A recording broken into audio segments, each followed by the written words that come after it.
Hello friends, welcome to my channel Lisa's Cuisine Culture. আজি মই বনাবলৈ গৈ আছো অমিতাৰ পাতৰ এটা বিশেষ ৰেচিপি। চাওঁ হকচোন। মই ইমান বেলেগ অমিতা পাত ক'ৰ পৰা পালোঁ চাওকচোন।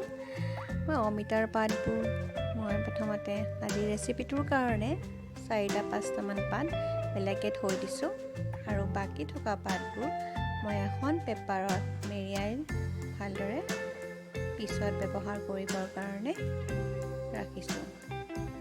এনেদৰে পেপাৰত ভালদৰে মেৰিয়াই ৰাখি থ'লে ই বহু দিনলৈ সতেজ হৈ থাকে।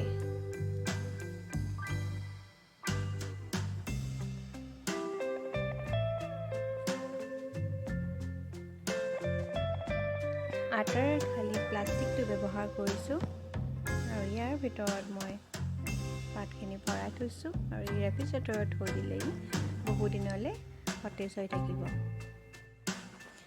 এইডাল মোৰ অমিতাৰ গছ। খেতি কৰাৰ অভ্যাসটো মোৰ নাই, তথাপিও চেষ্টা কৰিছিলোঁ। অমিতাৰ গুটি কেইটামান ছটিয়াইছিলোঁ। এইডাল পুলি এটা গজিছিলে আৰু লহপহকৈ ডাঙৰো হৈছিলে। কিন্তু এইয়া ফুল দেখিছেনে? ইয়াৰ ফুলবোৰ ঠাৰিৰে সৈতে দীঘলকৈ ওলাইছে। এনেকৈ ওলালে বোলে এই ফুলৰ পৰা ফল নৰয়। মাহঁতে ক'লে যে ইয়াৰ আগটো যদি ভাঙি দিয়া হয় তেন্তে ইয়াৰ পৰা আকৌ নতুনকৈ আগ ওলাব আৰু তাৰ পৰা হয়তো ভাল ফুল ওলাব পাৰে। তো সেয়েহে মই গছডালৰ য'ৰ পৰা ফুল নাই তাৰ পৰাই কাটি পেলালোঁ।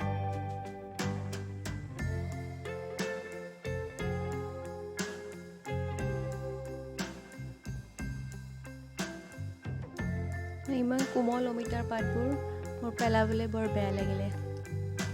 এইবোৰ ইমান ধুনীয়া, পাতবোৰ বৰ কোমল। সেয়েহে মই পাতবোৰ এটা এটাকৈ কাটি আনিলোঁ।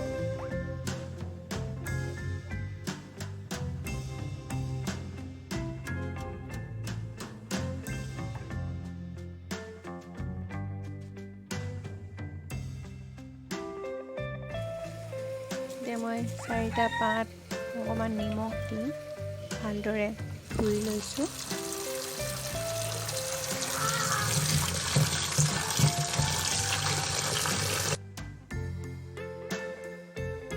দহ 12টামান কঁঠালৰ গুটি ভালদৰে চেলাই সৰু সৰুকৈ কাটি লৈছোঁ।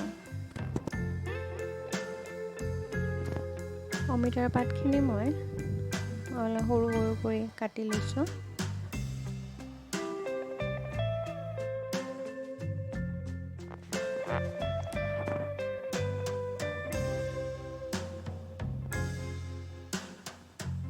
এতিয়া এটা কেৰাহীত অকণমান তেল দি এটা জলকীয়া দি পেলাই পাতখিনি দি দিছোঁ। কঁঠালৰ গুটিকেইটাও একেলগেই দি দিলোঁ। দি এইখিনি এতিয়া ভালদৰে লৰাই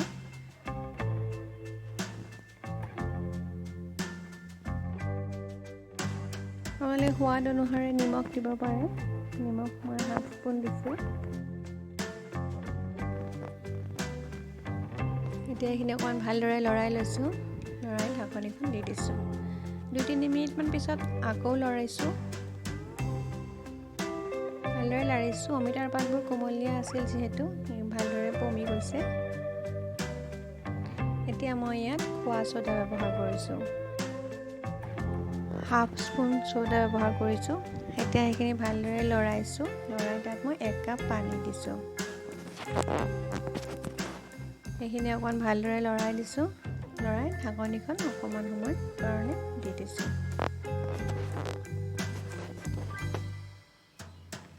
এতিয়া এটা বাটিত আধা কাপ পানী লৈ তাত মই 2 চামুচ চাউলৰ গুড়ি মিহলি কৰি লৈছোঁ। আৰু এতিয়া 2-3 মিনিট পিছত ঢাকনিখন গুচাইছোঁ আৰু এইখিনি ভালদৰে উতলিছে। এতিয়া ইয়াত মই ভিজাই থোৱা পিঠাগুড়িখিনি দি দিম।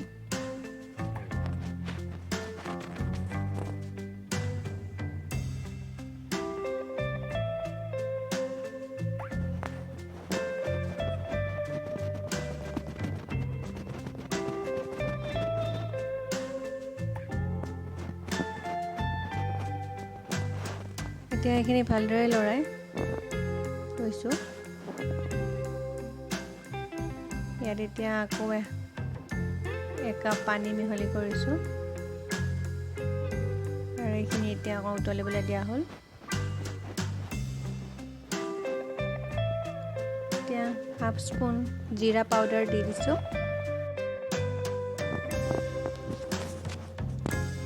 অমিতাৰ পাতৰ আৰু কঁঠালৰ গুটিৰ খাৰৰ ৰেচিপিটো মোৰ হৈ গৈছে।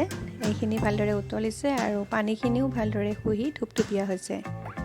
আজি মোৰ ৰেচিপিটো ৰেডি হৈ গ'ল। অমিতাৰ পাত আৰু কঁঠালৰ গুটি এই খাৰবিধ বনাই চাবচোন। আমি অসমীয়া মানুহ যিহেতু সকলোৱে খাৰ খাই খুবেই ভাল পাওঁ আৰু অমিতাৰ পাতটো তিতা, বহু ৰোগতো ই উপকাৰী। আপোনালোকেও বনাই চাব আৰু মোৰ আজি ৰেচিপিটো কেনেকুৱা লাগিলে জনাবলৈ নাপাহৰিব। Bye bye.